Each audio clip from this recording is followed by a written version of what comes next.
เขาว่ารูปถ่ายนี่บ่งบอกถึงนิสัยของคนคือกันเขามักอ่านเลยนะโอ้ยข่อยงงแล้วครับ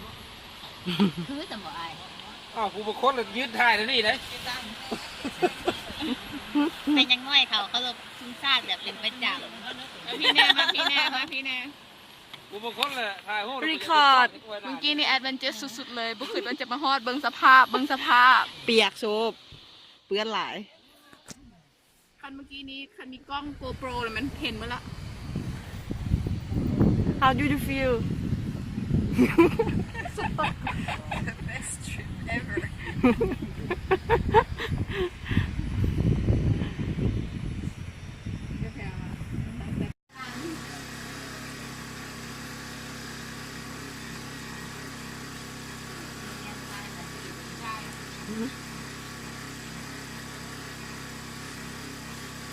เอ้ยตีกันมันตีกัน ไปกับเขา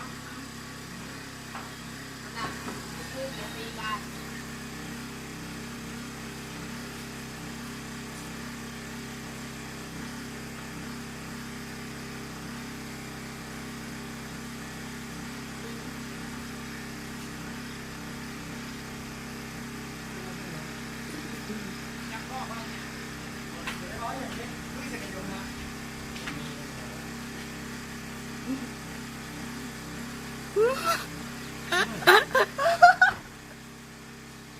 ผมไม่เคยเห็นหมูตีกันแต่เทื่อ